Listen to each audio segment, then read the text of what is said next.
Resulta sa DNA sa batang gituhuang nabayloan sulod sa Tambalanan. Diin kini gihimugso migawas na. Apan ginikanan sa bata na dismaya kay wa man lang sila pasabta sa doktor ug sa paanakan kay gikan ra sa laboratory ang gi-email nga DNA result. Sa nato kining labing uwahing kalambuan pinaagi nining report. Daw naibdan sa tunog ang ginikanan sa bata human masayri nga 99.98% match ang migawas nga resulta sa DNA test. Nadawat kini nila pinaagi sa email sa laboratory ug dili gikan sa doktor ug sa Tambalanan diin siya nanganak. Sir, nagdahom gyud mi sir, nagandam gani mi sa kong ate nga kanang kuan kanang padtuon mi sa hospital kay pasabton mi sa resulta.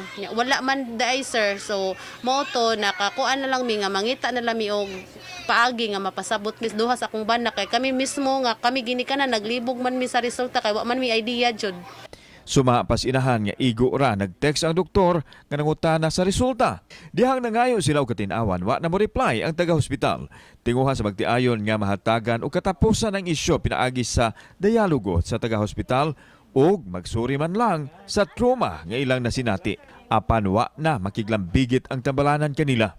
Ang ako orang kailang nga abogado sir, nagpatabang ko niya, nangayo ko og kuan niya nagpakuan ko niya nga pasabton ko aning DNA result kay so far sa akong pagbasa mo sir mura kog nakuan kay na ditoy wala na ko nasabti gamay.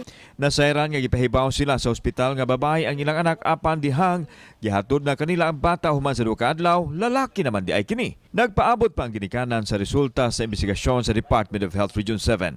Wala jud mi pasabtan ninyo sa result. Ako mi pa nangayo sa akong bana og paagi nga mapasabot mi dapat nung tato nga ni bisang comfort man lang nga na mangayo mo og sorry nga sa nahitabo na ko na trauma og psychologically hapit jud ko kuan jud wala jud ko nabati gikan sa inyo nga side. Samtang gibalik sa RTV Balitang Bisdak ang paanakan apan wa kami atubanga sa ilang opisyal o gipaingon sa gwardiya nga dili sila mo isyog pamahayag. Gitiksan usab namo ang doktora nga nagpaanak apan wa kami tubaga. Kauban si Cleofer Lumayag, ako si Alan Domingo.